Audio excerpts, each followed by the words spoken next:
আল্লাহ তাআলা বলেন ওয়ালাকাদ আতাইনা লুকমানাল হিকমাতা আনিশকুর লিল্লাহ ওয়া মান ইয়াশকুর ফাইন্নামা ইয়াশকুরু লিনাফসিহি ওয়া মান কাফারা ফাইন্নাল্লাহা গানিয়্যুন হামিদ।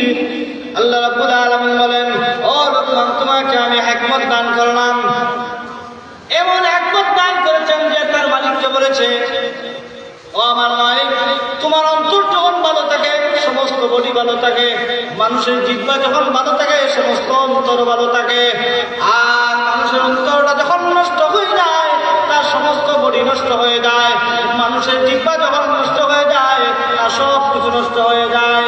এই জন্যে হাদিসের মধ্যে আল্লাহ রাসূল সাল্লাল্লাহু আলাইহি ওয়াসাল্লাম বলেন আন উকবা ইবনে আমির রাদিয়াল্লাহু তাআলা আনহু قال মান নাজাতু ইয়া রাসূলুল্লাহ ক্বালা রাসূলুল্লাহ আমসিক আলাইকা লিসানাক।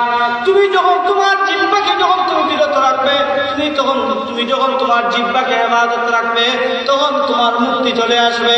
আল্লাহ রাসূল সাল্লাল্লাহু আলাইহি ওয়াসাল্লাম বলেন তোমার জিহ্বাকে তুমি কন্ট্রোল করো, তোমার জিহ্বাকে যদি তুমি কন্ট্রোল করতে পারো তাহলে দেখা যাবে দুনিয়ার জীবনে তুমি শান্তি পাবে, আর এই জিহ্বার কারণে তুমি জান্নাতের মধ্যে পৌঁছতে পারবে। তাহলে বোঝা গেল এই যে জিহ্বা, এই জিহ্বাকে আমাদের কন্ট্রোল করতে হবে। আর এই জন্যে লুকমান আলাইহিস সালাম বলেন এই জিহ্বা যদি ভালো থাকে সমস্ত শরীর ভালো থাকে, জিহ্বা যদি খারাপ হয়ে যায় তার সমস্ত শরীর খারাপ হয়ে যায়। অন্য হাদিসের মধ্যে আল্লাহ রাসূল সাল্লাল্লাহু আলাইহি ওয়াসাল্লাম বলেন আন নু'মান ইবনে বাশীর রাদিয়াল্লাহু তাআলা আনহু قال رسول الله صلى الله عليه وسلم ألا إن في الجسد مضغة ألا إن في الجسد مضغة إذا صلحت صلح الجسد كله وإذا فسدت فسد الجسد كله ألا وهي القلب। রাসূল সাল্লাল্লাহু আলাইহি ওয়াসাল্লাম বলেন তোমরা জেনে রাখো শরীরের মধ্যে এমন একটা জিনিস আছে, গোশতের টুকরা আছে, যেই গোশতের টুকরাটা যদি ভালো থাকে যদি শরীরের গোশতের টুকরাটা যদি ভালো থাকে তাহলে সারা সমস্ত শরীর ভালো থাকে, আর যদি এই গোশতের টুকরাটা যদি খারাপ হয়ে যায় তাহলে সমস্ত শরীর খারাপ হয়ে যায়। ও মুসলমান তোমরা জেনে রাখো সেই জিনিসটা কি? তিনি বলেন আলা ওয়াহিয়াল কলব, তোমরা জেনে রাখো এই জিনিসটা হলো অন্তর। এই জন্য অন্তরকে পরিশুদ্ধ করতে হবে, অন্তরকে পরিশুদ্ধ করতে হবে।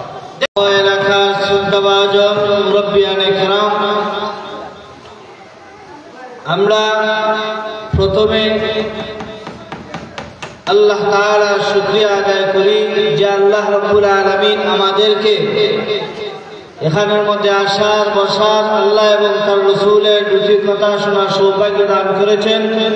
এই জন্য আমরা সবাই অন্তরে অন্তঃস্থল থেকে বলি আলহামদুলিল্লাহ।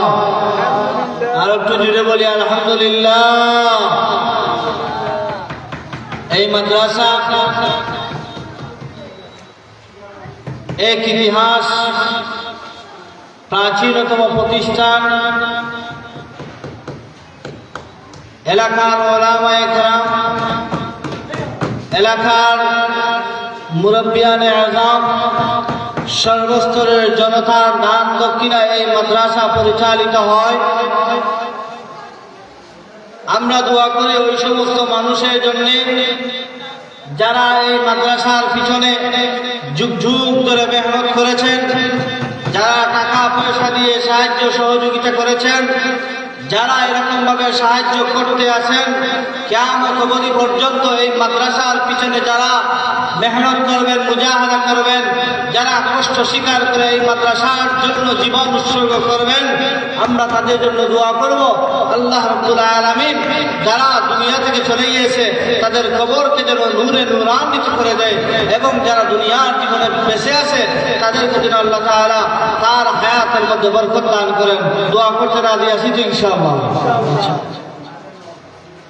এইরকম একটা প্রতিষ্ঠান যে এলাকায় থাকে সেই এলাকার জন্য একটা রহমত, সেই এলাকার মানুষের জন্য একটা রহমত। এই মাদ্রাসার খাতিরে এই এলাকার মানুষদেরকে আল্লাহ যদি মাফ করে দেন তাহলে সেটা অসম্ভব নয়, সেটা সম্ভব।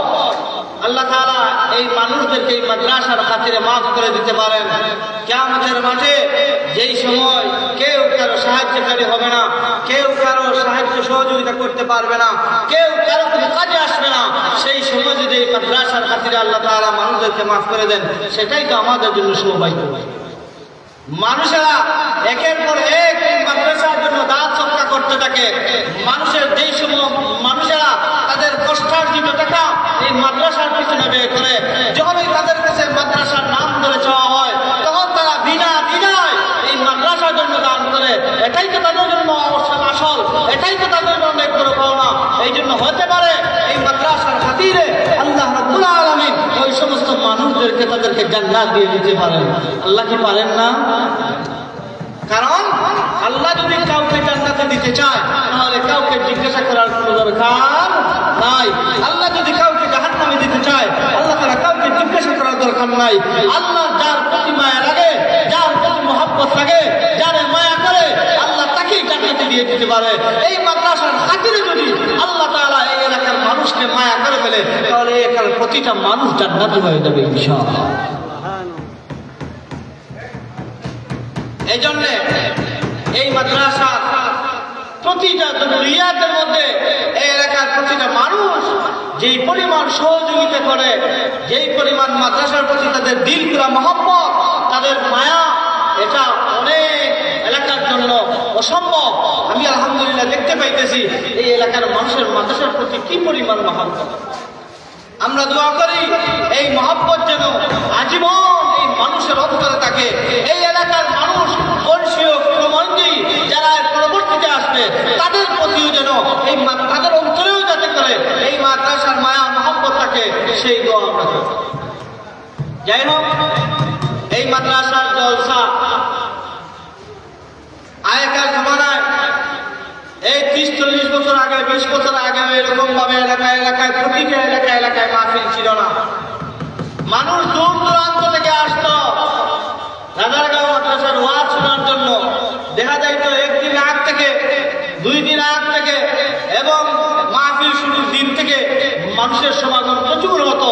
কিন্তু এখন প্রতিটা এলাকায় এলাকায় দিনের তাফসীর মাহফিল হওয়ার কারণে এখন আর মানুষের সমাগম হয় না। কিন্তু রাজারগাঁও মাদ্রাসা যেই মাদ্রাসার আজ শান দৌলত সেরকম ভাবে আছে।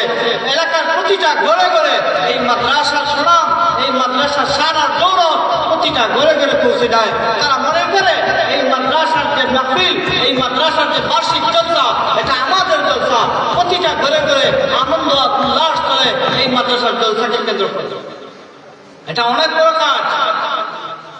আগের মুরব্বিয়ান একরাম, আগের উলামা একরাম এই সমস্ত কাজ করে গেছেন। এখনো তাদের অন্তরের মধ্যে এই কাজটা বহমান।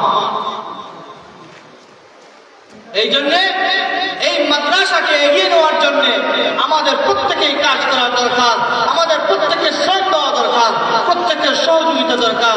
আমরা দোয়া করি আল্লাহ তাআলা যেন এই সমস্ত মানুষদেরকে এই মাদ্রাসার প্রতি মনোনিবেশ করে দেন এবং তাদের অন্তর যেন নূরে নূরান্বিত হয়। মাদ্রাসার মাহফিল আমরা এখনো যারা ঘোরাফেরা করতেছি, এই মাদ্রাসার মাহফিলের প্যান্ডেলের মধ্যে আসি, বসি এবং আল্লাহ এবং তার রাসূলের কয়েকটা কথা শুনে আমরা নিজেদের জীবনকে সৌভাগ্যমণ্ডিত করি। এরকম মজলিস পাওয়া যায় না, এরকম মাহফিল পাওয়া যায় না। এই জন্য এই সমস্ত মাহফিলে আমাদের উপস্থিতি জরুরি। আমরা এখনো যারা বাড়ি ঘাটে বাজারে অবস্থান করতেছি, আমরা তাড়াতাড়ি মাহফিলের মধ্যে চলে আসি, এখানের মধ্যে এসে বসে আল্লাহ এবং তার রাসূলের কথা শুনি এবং এই রহমতের সামিয়ানার নিচে আমরা বসি, আমাদের জীবনকে সৌভাগ্যমণ্ডিত করি।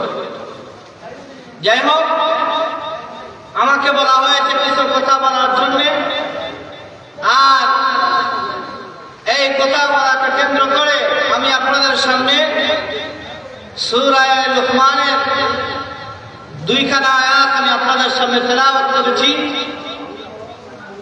এই 2খানা আয়াতকে সামনে রেখে আমি আপনাদের সামনে তার কিছু তরজমা এবং সামান্য কিছু আলোচনা পেশ করব।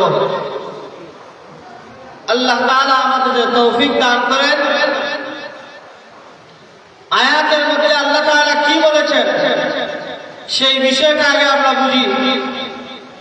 সূরা লুকমানের আয়াতের মধ্যে আল্লাহ তাআলা বলেন, ওয়ালাকাদ আতাইনা লুকমানাল হিকমাতা আন ইশকুর লিল্লাহ ওয়া মান ইয়াশকুর ফাইন্নামা ইয়াশকুরু লিনাফসিহি ফামান কাফারা ফাইন্নাল্লাহা গানিয়্যুন হামিদ।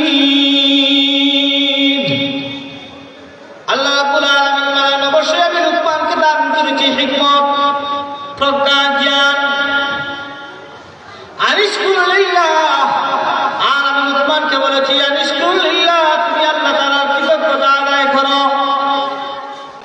এরপরে আল্লাহ বলেন, ওয়া মান ইয়াশকুরু ফাইন্নামা ইয়াশকুরু লিনাফসিহি, যে ব্যক্তি কৃতজ্ঞতা আদায় করে সেই কৃতজ্ঞতা আদায় করে তার নিজের জন্য। ফামান কাফারা ফাইন্নাল্লাহা গানিয়্যুন হামিদ, আর যে ব্যক্তি কৃতজ্ঞ হয় আল্লাহ তাআলার শুকরিয়া আদায় করে না, ফাইন্নাল্লাহা গানিয়্যুন হামিদ, আল্লাহ তাআলা হলেন বেনিয়াজ, হামিদ তিনি হলেন প্রশংসিত। এই হলো আয়াতের তরজমা। এখন আমরা বুঝি এই আয়াতের মধ্যে যে লুকমানের কথা বর্ণনা করা হয়েছে, এই লুকমানকে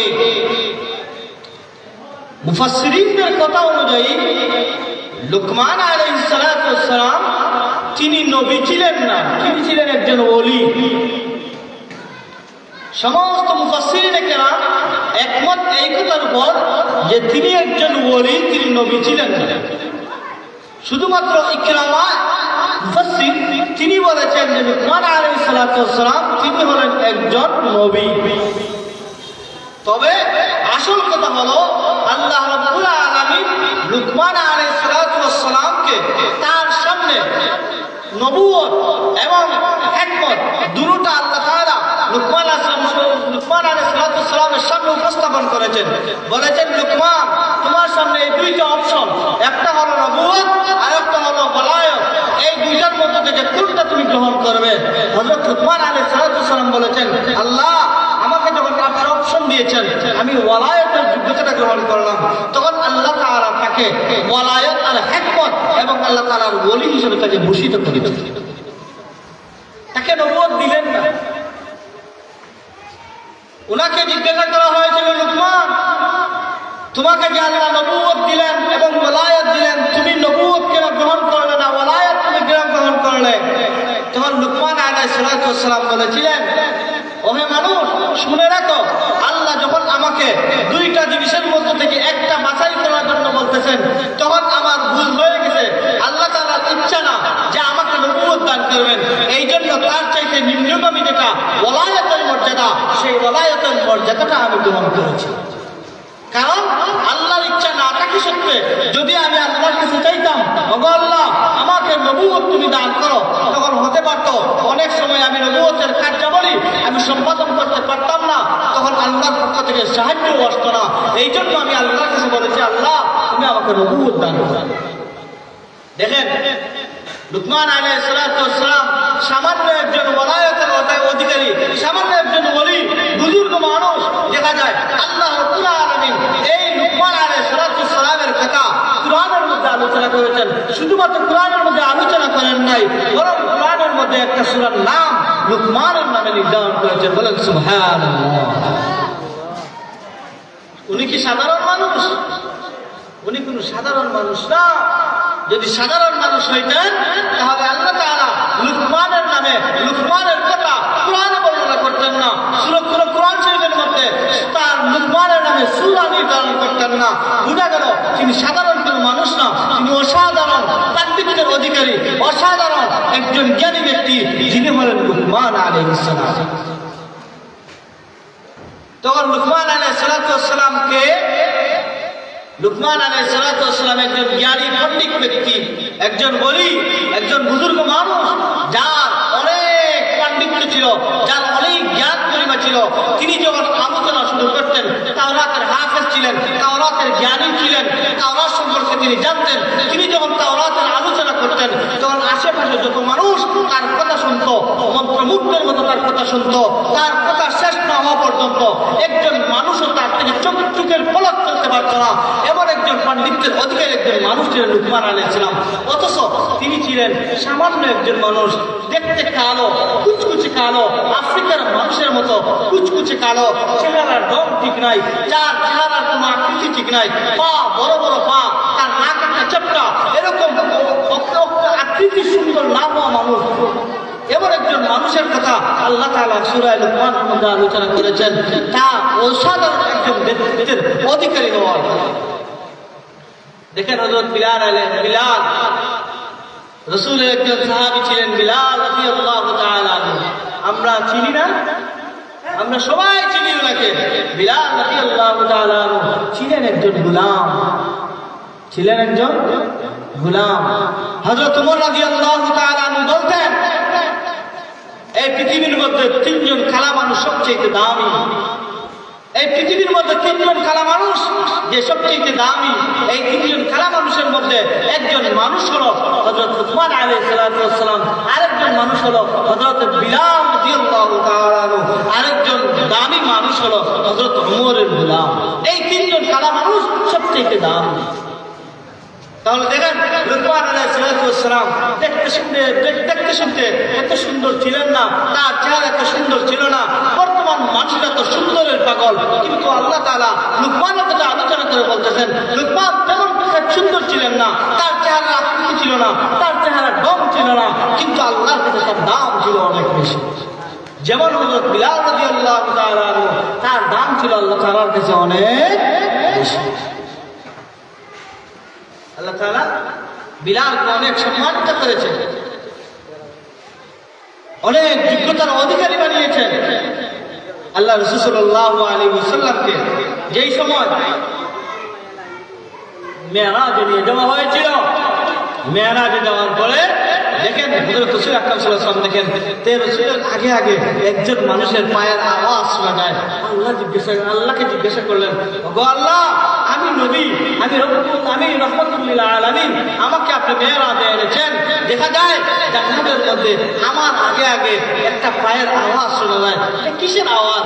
তখন আল্লাহ রাব্বুল আলামিন নবী আলাইহিস সালাতু ওয়াস সালামকে জানিয়ে দিয়েছিলেন, ও মুহাম্মদুর রাসূলুল্লাহ, ও রাহমাতুল লিল আলামিন, ও বিশ্ব কল্যাণের নবী মুহাম্মদ সাল্লাল্লাহু আলাইহি ওয়াসাল্লাম, তুমি জেনে রাখো এই যে পায়ের আওয়াজটা শোনা যায়, এই পায়ের আওয়াজটা হলো বিলালের আওয়াজ। সুবহানাল্লাহ। কিসের আওয়াজ? বিলালের পায়ের আওয়াজ। এই বিলালের পায়ের আওয়াজ জান্নাতের মধ্যেও শোনা যায়। অথচ ছিলেন কি কুচকুচে কালো একজন মানুষ, গোলাম, যার কোনো দাম ছিল না, কিন্তু একমাত্র ইসলাম ধর্ম গ্রহণ করার কারণে তার দাম আল্লাহর কাছে অনেক দামি হয়ে গেছে। আল্লাহর কাছে তার দাম অনেক বেড়ে গেছে। জান্নাতের মধ্যে যেই সময় রাসূল আকরাম সাল্লাল্লাহু আলাইহি ওয়াসাল্লাম তাকে যখন জান্নাতের মধ্যে প্রবেশ করার অনুমতি দেওয়া হবে, তখন রাসূল আকরাম সাল্লাল্লাহু আলাইহি ওয়াসাল্লামের এই বুরাকটা ধরার জন্য, এই বুরাকটা চালনা করার জন্য যার নাম নির্ধারণ করেছেন আল্লাহ, সেই নির্ধারিত ব্যক্তির নাম হলো হযরত বিলাল রাদিয়াল্লাহু তাআলা। তাহলে বুঝা গেল এই বিলাল তার দৈহিক সৌন্দর্য যদি নাও থাকে, তার চেহারা সুন্দর যদি নাও থাকে, তার অন্তরটা ছিল দামি।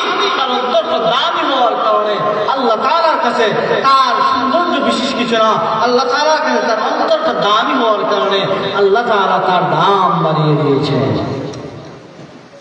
কিনা? আল্লাহ তাআলা তার দাম বাড়িয়ে দিয়েছেন। লুকমান আলাইহিস সালাম তিনি ছিলেন গোলাম, তিনি কয়েকবার গোলাম ছিলেন, অনেক মানুষের গোলাম ছিলেন। তো একবার তার মালিককে কিছু মানুষ এসে বলল,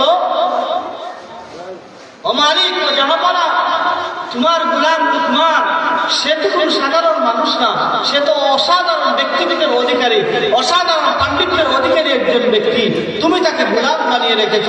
সে বলল, কিভাবে আমার গোলাম এত পাণ্ডিত্যের অধিকারী? বলে সে যখন আলোচনা করে, সে যখন তাওরাতের আলোচনা করে, তখন হাজার হাজার মানুষ, লক্ষ লক্ষ মানুষ তার কথা শোনার জন্য পাগল প্রায় হয়ে যায়। তার কথা মন্ত্রমুগ্ধ শুনে, এমন একজন মানুষ তোমার গোলাম। তখন ওই মালিক তাকে পরীক্ষা করে করার জন্য একদিন লুকমান আলাইহিস সালামকে বলে, লুকমান, তুমি যে আমার বেড়ার রাখালি করো, তুমি যে আমার বকরির রাখালি করো, সেখান থেকে একটা বকরি দেব করো এবং সেখান থেকে দুইটা অংশ আনো, যেই দুইটা অংশটা সর্বোৎকৃষ্ট। তখন হযরত লুকমান আলাইহিস সালাম বকরি দেব করলেন। বকরি দেব করার পরে তার কাছ থেকে দুইটা অংশ তিনি গুনাহ করলেন। গুনাহ করে তার মালিকের সামনে উপস্থিত করলেন। এই গুনাহকৃত জিনিসটা হলো, একটা হলো তার জিহ্বা আর একটা হলো তার অন্তর। একটা হলো জিহ্বা আর একটা কি?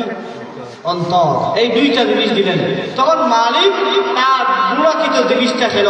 আরো কয়েকদিন পরে তার মালিক লুকমান আলাইহিস সালামকে বলল, লুকমান, তুমি যাও একটা বকরি জবাই করো, জবাই করার পরে সেখান থেকে সর্বনিকৃষ্ট দুইটা জিনিস গুনাহ করে আমার সামনে নিয়ে আসো। তখন লুকমান বকরি জবাই করলেন। করার পরে সেখান থেকে সর্বনিকৃষ্ট দুইটা জিনিস, একটা হলো কলব আর একটা হলো কলিজা, আরেকটা হলো তার জিহ্বা। এই দুইটা জিনিস গুনাহ করে তার সামনে আনলেন। তখন মালিক জিজ্ঞাসা করলো লুকমান আলাইহিস সালামকে, লুকমান, তোমাকে তো আমি অনেক জ্ঞানী মনে করেছিলাম, তোমাকে আমি মনে করেছিলাম অনেক পণ্ডিত, কিন্তু তুমি তো দেখছি বোকা, তুমি তো দেখছি অবুঝ। এই অবুঝ আর বোকা মানুষ কিভাবে আমার খেদমতে আসে? কিভাবে? সে বলল, আমি তোমাকে কয়েকদিন আগে বকরি জবাই করে সর্বোৎকৃষ্ট দুইটা জিনিস আনার জন্য বলেছিলাম, তুমি আনলে একটা কলিজা আর একটা জিহ্বা। এখন আমি তোমাকে বললাম সর্বনিকৃষ্ট দুইটা জিনিস আনার জন্য, এখনো তুমি সেই কলিজা এবং সেই জিহ্বাটা তুমি আমার জন্য নিয়ে আসলে, তুমি তো বড়ই বোকা। তোমার লুকমান আলাইহিস সালাম যে কথাটা বলেছিলেন তার মালিককে, সেই কথাটা হলো, ও আমার মালিক, তুমি যে রাখো এই যে বকরির যে অংশ কলিজা এবং জিহ্বা, এই দুইটা জিনিস যখন ভালো থাকে, সমস্ত বডি ভালো থাকে। এই দুইটা জিনিস যখন খারাপ হয়ে যায়, তার সমস্ত বডি খারাপ হয়ে যায়। ঠিক কিনা বলেন? ঠিক কিনা বলেন? মানুষের অন্তর এরকম ভাবে, মানুষের অন্তর যদি ভালো থাকে, মানুষের জবান যখন ভালো থাকে, তখন তার সমস্ত বডি ভালো থাকে। মানুষের অন্তর আর জিহ্বা যখন খারাপ হয়ে যায়, তখন তার সমস্ত বডি খারাপ হয়ে যায় কিনা? মানুষের অন্তর যখন খারাপ থাকে, তখন খারাপ থাকলে তার চুরি করার ইরাদা হয়, তার চুরি করার মানসা হয়। মানুষের অন্তর যখন খারাপ থাকে, জিনা করতে মন চায়। মানুষের অন্তর যখন খারাপ থাকে, অশ্লীল কাজ করতে মন চায়। মানুষের অন্তর যখন খারাপ থাকে, গান শুনতে মন চায়। আর মানুষের অন্তর যখন ভালো থাকে, আল্লাহ তাআলার ইতাআত করতে ভালো পায়, দান সদকা করতে ভালো পায়, নামাজ পড়তে ভালো পায়। তাহলে বুঝা গেল এই অন্তরটাই হলো এমন জিনিস, যেই অন্তরটা হলো এমন জিনিস যেটা ভালো থাকলে সমস্ত বডি ভালো থাকে। যে অন্তর খারাপ হয়ে গেলে তার সমস্ত বডি খারাপ হয়ে।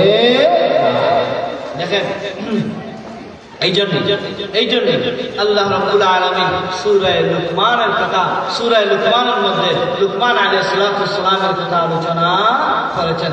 আল্লাহ তাআলা বলেন, ওয়া লাকাদ আতাইনা লুকমানাল হিকমাতা নিশকুর লিল্লাহ ওয়া মান ইয়াশকুর ফাইন্নামা ইয়াশকুরু লিনাফসিহি ওয়া মান কাফারা ফাইন্নাল্লাহা গানিয়্যুন হামিদ। আল্লাহ রাব্বুল আলামিন বলেন, ও লুকমান, তোমাকে আমি হিকমত দান করলাম। এমন হিকমত দান করেছেন যে তার মালিককে বলেছে, ও আমার মালিক, তোমার অন্তর যখন ভালো থাকে, সমস্ত বডি ভালো থাকে। মানুষের জিহ্বা যখন ভালো থাকে, সমস্ত অন্তর ভালো থাকে। আর মানুষের অন্তরটা যখন নষ্ট হয়ে যায়, তার সমস্ত বডি নষ্ট হয়ে যায়। মানুষের জিহ্বা যখন নষ্ট হয়ে যায়, তার সব কিছু নষ্ট হয়ে যায়। এই জন্যে হাদিসের মধ্যে আল্লাহ রাসূল সাল্লাল্লাহু আলাইহি ওয়াসাল্লাম বলেন, আন উকবাত ইবনে আমির রাদিয়াল্লাহু তাআলা আনহু قال মান নাজাত ইয়া রাসূলুল্লাহ ক্বালা রাসূলুল্লাহ আমসিক আলাইকা লিসানাক। তুমি যখন তোমার জিহ্বাকে তুমি বিরত রাখবে, তুমি যখন তোমার জিহ্বাকে হেফাজত রাখবে, তখন তোমার মুক্তি চলে আসবে। আল্লাহ রাসূল সাল্লাল্লাহু আলাইহি ওয়াসাল্লাম বলেন, তোমার জিহ্বাকে তুমি কন্ট্রোল করো। তোমার জিহ্বাকে যদি তুমি কন্ট্রোল করতে পারো, তাহলে দেখা যাবে দুনিয়ার জীবনে তুমি শান্তি পাবে। আর এই জিহ্বার কারণে তুমি জান্নাতের মধ্যে পৌঁছতে পারবে। তাহলে বুঝা গেল এই যে জিহ্বা, এই জিহ্বাকে আমাদের কন্ট্রোল করতে হবে। আর এই জন্যই লুকমান আলাইহিস সালাম বলেন, এই জিহ্বা যদি ভালো থাকে সমস্ত শরীর ভালো থাকে, জিহ্বা যদি খারাপ হয়ে যায় তার সমস্ত শরীর খারাপ হয়ে যায়। অন্য হাদিসের মধ্যে আল্লাহ রাসূল সাল্লাল্লাহু আলাইহি ওয়াসাল্লাম বলেন, আন নু'মান ইবনে বাশীর রাদিয়াল্লাহু তাআলা আনহু قال رسول الله صلى الله عليه وسلم ألا إن في الجسد مضغة ألا إن في الجسد مضغة إذا صلحت صلح الجسد كله وإذا فسدت فسد الجسد كله ألا وهي القلب। রাসূল আকরাম সাল্লাল্লাহু আলাইহি ওয়াসাল্লাম বলেন, তোমরা জেনে রাখো শরীরের মধ্যে এমন একটা জিনিস আছে, গোশতের টুকরা আছে, যেই গোশতের টুকরাটা যদি ভালো থাকে, যদি শরীরের গোশতের টুকরাটা যদি ভালো থাকে তাহলে সারা সমস্ত শরীর ভালো থাকে। আর যদি এই গোশতের টুকরাটা যদি খারাপ হয়ে যায় তাহলে সমস্ত শরীর খারাপ হয়ে যায়। ও মুসলমান, তোমরা জেনে রাখো সেই জিনিসটা কি? তিনি বলেন, আলা ওয়াহিয়াল কলব, তোমরা জেনে রাখো এই জিনিসটা হলো অন্তর। এই জন্য অন্তরকে পরিশুদ্ধ করতে হবে, অন্তরকে পরিশুদ্ধ করতে হবে। দেখেন, লুকমান আলাইহিস সালাম 1000 বছর আগে এই কথা বলে গিয়েছেন, আর পরবর্তীতে হযরত রাসূল আকরাম সাল্লাল্লাহু আলাইহি ওয়াসাল্লাম এই কথাই তিনি বলেছেন, আলা ওয়াহিয়াল কলব। লুকমান বলেছেন 1000 বছর আগে, আর পরবর্তী 1000 বছর পরে, আরো বেশি 1000 বছর পরে রাসূল আকরাম সাল্লাল্লাহু আলাইহি ওয়াসাল্লাম সেই কথাই বলেছেন, আলা ওয়াহিয়াল কলব, আলা ওয়াহিয়াল। তাহলে বোঝা গেল অন্তরটা হলো এমন এক জিনিস যে অন্তরকে পরিশুদ্ধ করতে হবে। অন্তরকে যদি আমরা পরিশুদ্ধ করতে পারি তাহলে আমার জীবনের সবচেয়ে সুন্দর একটা জিনিস হলো অন্তর। আমার জীবনের সবচেয়ে নিকৃষ্ট একটা জিনিস হলো এই অন্তর। দেখেন, রাসূলদের কথা কখনো বিফলে যায় না। নবী আম্বিয়া কেরাম যেই কথা বলেন সেই কথা কখনো বিফলে যায় না, সেই কথাগুলো কখনো মিথ্যে হয় না। আম্বিয়া কেরাম যে কথাবার্তা বলেন সেটা কিয়ামত অবধি সব সময় সত্য, কিন্তু তার বিপরীতে দার্শনিকরা এবং বৈজ্ঞানিকরা যে কথাবার্তা বলে সেই কথাবার্তা সত্য না, সেটা 100% শিওর এবং 100% সত্য, এই কথা কেউ বলতে পারে না। বৈজ্ঞানিকদের মধ্যে কয়েক রকম বক্তব্য পাওয়া যায়। তারা বলেন মানুষ হলো একটা পেট সর্বস্ব জীব, মানুষ হলো একটা পেট সর্বস্ব জীব। আলফ্রেড বলেন মানুষ হলো একটা সেক্স সর্বস্ব জীব। আর ডারউইন বলে মানুষ তো মানুষই না, সেটা হলো বানর। দেখেন, কয়েকটা বৈজ্ঞানিক কয়েক রকম কথা বলে, কিন্তু নবী আম্বিয়া কেরাম যারা এই দুনিয়ার জীবনে এসেছিলেন, যারা এই পৃথিবীতে এসেছিলেন, তাদের কোনো কথা কোনো কি হয় না, পরিবর্তন হয় না। আদম নবীনা আলাইহিস সালাতু ওয়াস সালাম থেকে নিয়ে আমাদের নবী পর্যন্ত যত নবী আম্বিয়া কেরাম এসেছেন, প্রতিটা নবীর একটাই স্লোগান ছিল, যে স্লোগানটা হলো লা ইলাহা ইল্লাল্লাহ। আদম নবীনা আলাইহিস সালাতু ওয়াস সালাম তিনি বলেছিলেন লা ইলাহা ইল্লাল্লাহ, আদম সবিয়ুল্লাহ। ইব্রাহিম বলেছিলেন লা ইলাহা ইল্লাল্লাহ, ইব্রাহিম খলিলুল্লাহ। হযরত মুসা বলেছিলেন লা ইলাহা ইল্লাল্লাহ, মুসা কালিমুল্লাহ।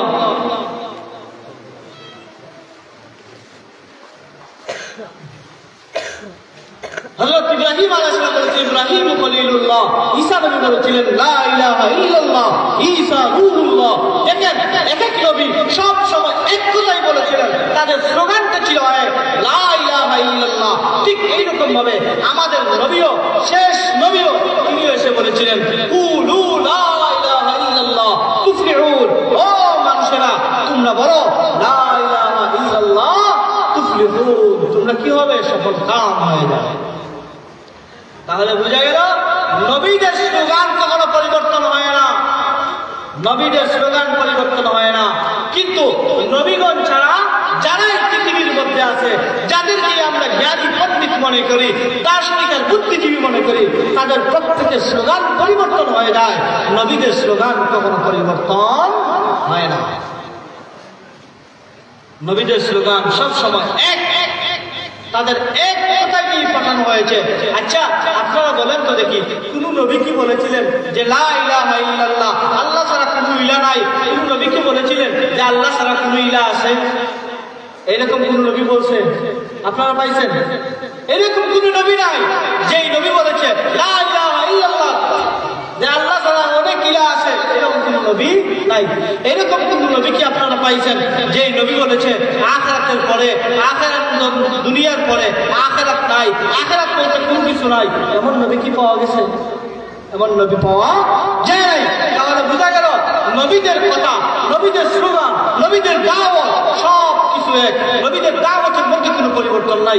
নবীরা জাহান্নামের ঘর দেখিয়েছেন, নবীরা যে জান্নাতের সুসংবাদ দিয়েছিলেন, এই জান্নাতের সুসংবাদ এবং জাহান্নামের ওয়াদা, এই সমস্ত নবীরা একই কাজ করে গিয়েছেন, তাবলীগ করেছেন, দাওয়াত দিয়েছেন। আর একটাই কথা যে তোমরা লা ইলাহা ইল্লাল্লাহ, আল্লাহ ছাড়া কোনো ইলাহ নাই, আল্লাহ ছাড়া কোনো ইলাহ নাই। যদি তুমি আল্লাহ ছাড়া কোনো ইলাহ নাই এবং আল্লাহর কথা যদি মানতে পারো, তাহলে দেখা যাবে দুনিয়ার জীবনেও তুমি সফল হয়ে যাবে, আখিরাতের জীবনেও তুমি সফল হয়ে যাবে।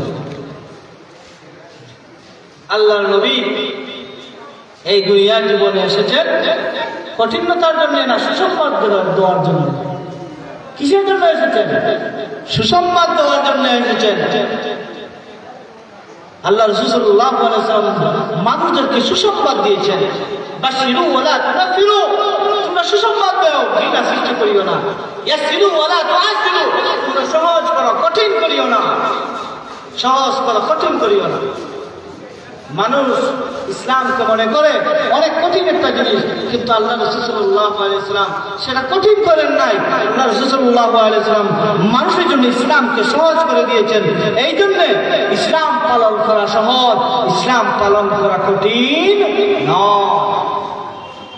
আল্লাহ রাসূল সাল্লাল্লাহু আলাইহি ওয়াসাল্লামের ব্যাপারে কোরআনের মধ্যে বিভিন্ন রকম আল্লাহ তাআলা গুণাবলী বর্ণনা করেছেন। আল্লাহ রাব্বুল আলামিন নবীকে বলেছেন, নবী ওমা আরসালনাকা ইল্লা রাহমাতাল লিল আলামিন, ওগো নবী আমি আপনাকে প্রেরণ করেছি রাহমাতুল লিল আলামিন হিসেবে।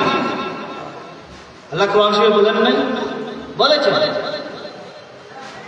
আল্লাহ তাআলা বলেছেন ওমা আরসালনাকা ইল্লা রাহমাতাল লিল আলামিন, ওগো নবী আমি আপনাকে প্রেরণ করেছি রাহমাতুল লিল আলামিন হিসেবে।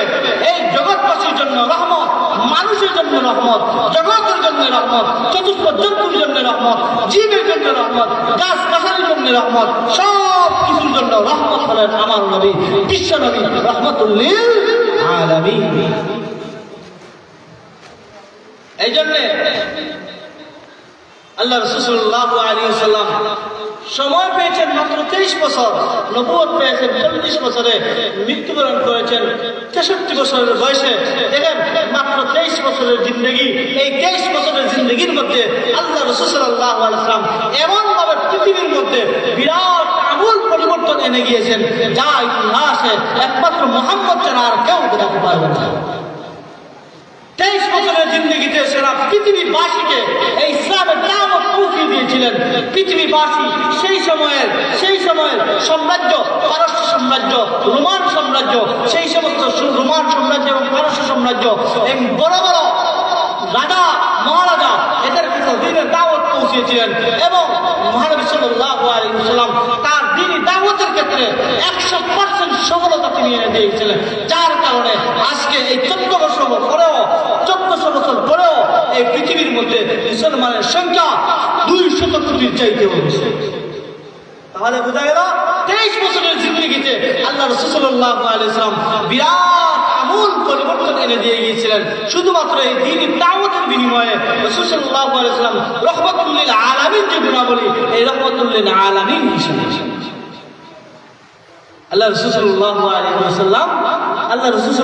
আলাইহি ওয়াসাল্লাম তার কয়েকখানা হাদিস যদি আমরা পড়ি, সেই হাদিসখানার মধ্যে রাসূল কি পরিমাণ দয়া পরশ ছিলেন, রাসূল কি পরিমাণ মায়া ছিল তার উম্মতের প্রতি, কি পরিমাণ মহব্বত ছিল উম্মতের প্রতি, কি পরিমাণ ভালোবাসা ছিল, যদি আমরা হাদিস গবেষণা করি এই হাদিসের মধ্যে আল্লাহ রাসূল সাল্লাল্লাহু আলাইহি ওয়াসাল্লাম সেগুলো বর্ণনা করে দিয়েছেন।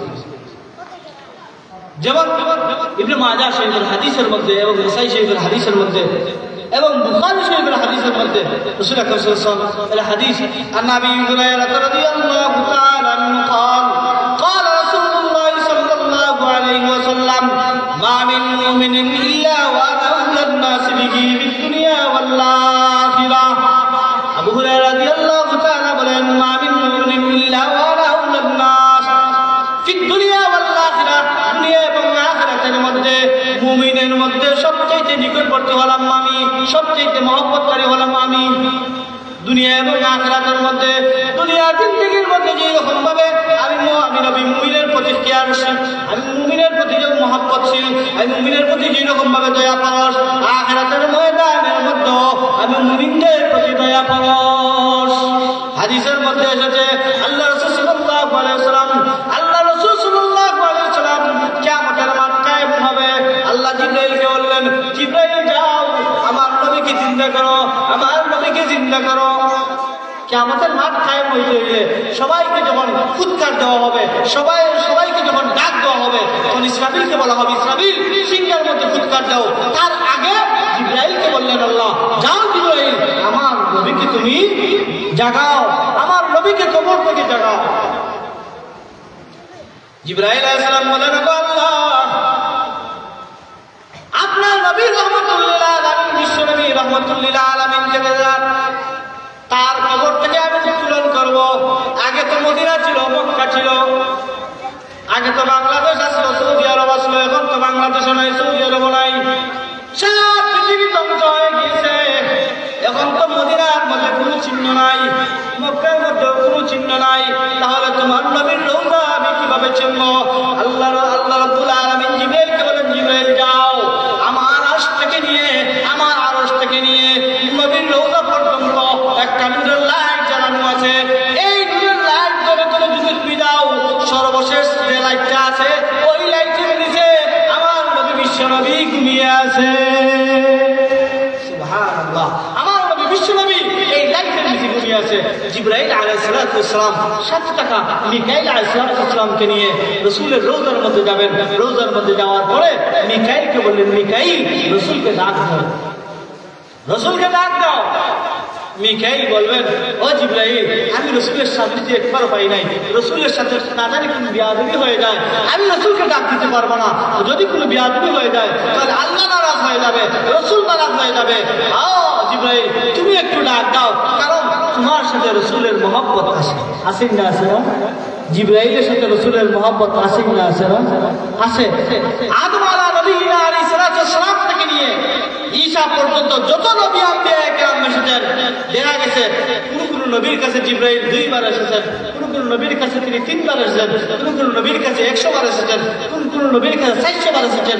কিন্তু আমাদের নবী, বিশ্ব নবী, প্যারা নবী, আকায়ে নামদার, তাজদার মদিনা, রাহমাতুল লিল আলামিন, বিশ্ব নবী মুহাম্মদুর রাসূলুল্লাহ সাল্লাল্লাহু আলাইহি ওয়াসাল্লামের কাছে আল্লাহ রাসূল জিবরাইল এসেছিলেন 24,000 বার। সুবহানাল্লাহ, একটু জোরে বলেন সুবহানাল্লাহ। তাহলে বুঝা গেল রাসূলের সাথে জিবরাইলের মহব্বত আছে। জিবরাইল আলাইহিস সালাম কবরের মধ্যে, সেই কবরের মধ্যে, রাসূলের কবরের মধ্যে রাসূলকে ডাক দিতেছেন, আসসালাতু ওয়াসসালামু আলাইকা ইয়া রাসূলুল্লাহ, আসসালাতু ওয়াসসালামু আলাইকা ইয়া হাবিবাল্লাহ। এই ডাক দেওয়ার পরে রাসূল হঠাৎ করে জীবিত হলেন। রাসূল অন্য কোনো কিছু জিজ্ঞাসা করলেন না, রাসূল জিন্দা হওয়ার পরে জিবরাইলকে জিজ্ঞাসা করেন, ও জিবরাইল হাসরের মাঠ কায়েম হয়ে গেছে নি? যদি হাসরের মাঠ কায়েম হয়ে যায় তাহলে বলো আমার উম্মতের অবস্থা কি? সুবহানাল্লাহ। দেখেন রাসূল ঘুম থেকে জাগ্রত হওয়ার পরে রাসূল আর কার কথা জিজ্ঞাসা করলেন না, নিজের ছেলের কথা জিজ্ঞাসা করলেন না, নিজের মেয়ের কথা জিজ্ঞাসা করলেন না, কার কথা জিজ্ঞাসা না করে তিনি জিজ্ঞাসা করলেন, ও জিবরাইল বলো তো আমার উম্মতের অবস্থা কি, আমার উম্মতের হিসাব নিকাশ শুরু হয়ে গেছে নি? জিবরাইল বললেন, আল্লাহর হাবিব মুহাম্মদুর রাসূলুল্লাহ সাল্লাল্লাহু আলাইহি ওয়াসাল্লাম হিসাব আরম্ভ হবে তো দূরের কথা, এখনো তো হিসাব মানুষকে জাগানোই হয় নাই, মানুষকে এখনো তোলাই হয় নাই, সর্বপ্রথম আপনাকে তোলানো হচ্ছে। সুবহানাল্লাহ। তাহলে সময় নাই, সময় থাকলে আরো বলতাম। যাই হোক, আমার মেইন আলোচনার মধ্যে আমি যাই। যে আলোচনার মধ্যে আল্লাহ রাসূল সাল্লাল্লাহু আলাইহি ওয়াসাল্লাম কি বলেছেন এবং আল্লাহ রাব্বুল আলামিন সূরা লুকমানের মধ্যে কি আলোচনা করেছেন।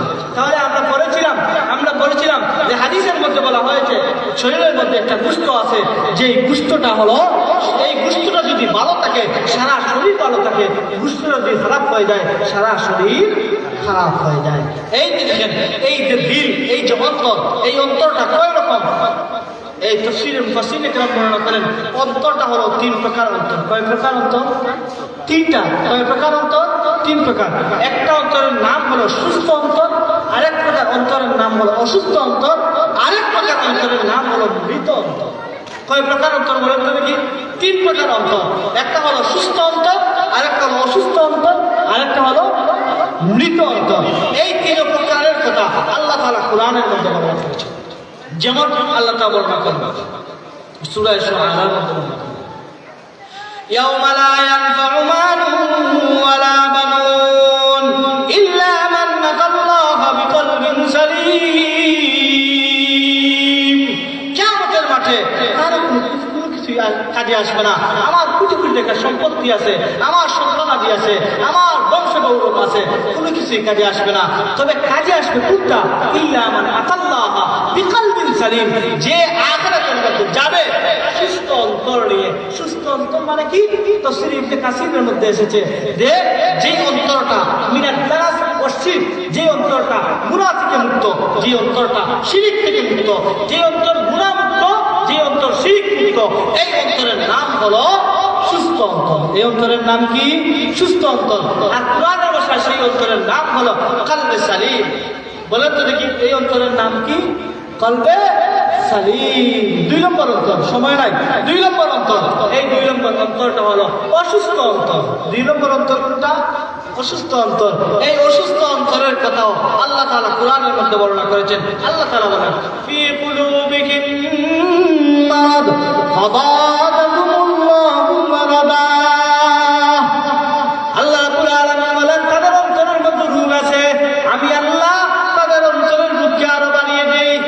এই অসুস্থ অন্তরের প্রমাণ হলো যে অন্তরটা নামাজ পড়তেও ভালো লাগে, গান শুনতেও ভালো লাগে, সদকা করতেও ভালো লাগে, আর জিনা করতেও ভালো লাগে, ডাকাতি করতেও ভালো লাগে, অর্থাৎ গুনার কাম করতেও ভালো পায়, আবার ভালো কাজ করতেও ভালো পায়। নামাজও পড়ে, চুরিও করে, নামাজও পড়ে, ডাকাতিও করে, নামাজও পড়ে, জিনাও করে, সব কিছুই তার ভালো লাগে। আল্লাহ বলেন তার অন্তরের মধ্যে রোগ আছে। ফি কুলুবিহিম মারাদ ফাযাদাহুমুল্লাহু মারাদা। আল্লাহ বলেন এমন অন্তরওয়ালা, এমন অন্তরওয়ালা যে অন্তরের মধ্যে পালাটাও ভালো পায়, বাদটাও ভালো পায়, জিনাও ভালো পায়, নামাজ পড়তেও ভালো পায়, আবার নামাজও পড়ে, আবার চুরিও করে, নামাজও পড়ে, দুর্নীতিও করে, নামাজও পড়ে, দুর্নীতিও করে, নামাজও পড়ে, ব্যবসার মধ্যে 2 নম্বরই করে, করেন না করে না। এমন অন্তরটা হলো অসুস্থ অন্তর। দ্বিতীয় নম্বর একটা অন্তর হলো, যে অন্তরটা হলো মৃত অন্তর। যে অন্তরটা কি? মৃত অন্তর। এই মৃত অন্তরের কথা আল্লাহ তাআলা কোরআনের মধ্যে বলেন। এই অন্তরের কথা আল্লাহ তাআলা কোরআনের মধ্যে বলেন। আল্লাহ বলেন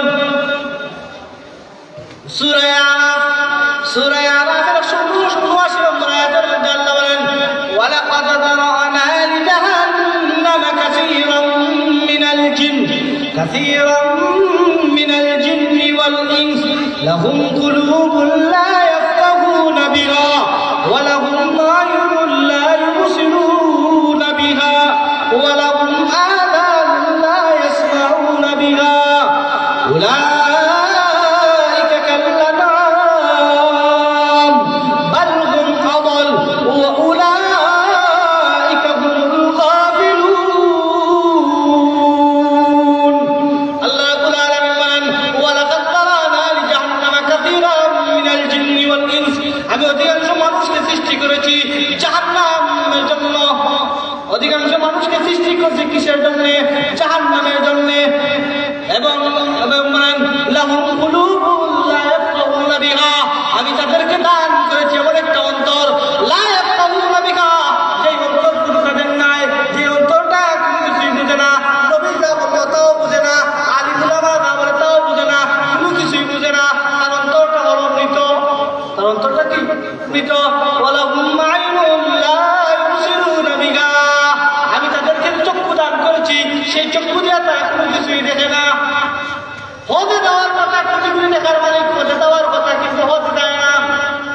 সে যায় ভ্রমণ করার জন্য হানিমুনে যায়, কিন্তু আল্লাহর ঘর দেখার জন্য যায় না।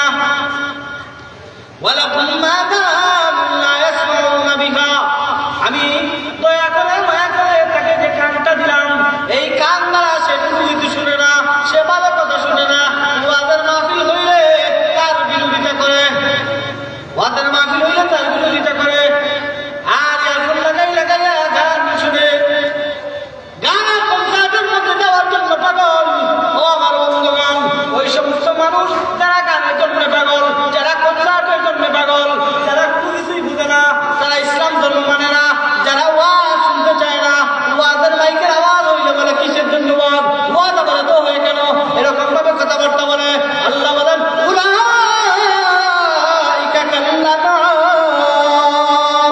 ওই সমস্ত মানুষ হলো চতুষ্পদ জন্তুর ন্যায়, ওই সমস্ত মানুষ হলো চতুষ্পদ জন্তু, যে চতুষ্পদ জন্তুরা কোনো কিছুই বুঝে না, খালি খায় আর ঘুমায়, খালি খায় আর ঘুমায়, আর কোনো কিছুই নাই, না নামাজ না সাদকা না বন্দেগী, কোনো কিছুই নাই, না ঈমান, বেঈমান অবস্থায় মৃত্যুবরণ করে। বালহুম আদাল, আর ওই সমস্ত মানুষের বেলায় আল্লাহ বলেন বালহুম আদাল, এরা তার চাইতেও নিকৃষ্ট। উলাইকা হুমুল গাফিলুন, আর ওই সমস্ত মানুষ হলো উদাসীন। যাই হোক, এই যে আমি আপনাদের সামনে সূরা লুকমানের একটা আয়াত পড়লাম, এবং এই আয়াতের আলোকে যা কিছু আমি বললাম, আল্লাহ তাআলা এগুলোর উপর আমল করার তৌফিক দান করুন। সবাই বলেন আমিন। ওয়া আখিরু দাওয়ানা আলহামদুলিল্লাহি রাব্বিল আলামিন।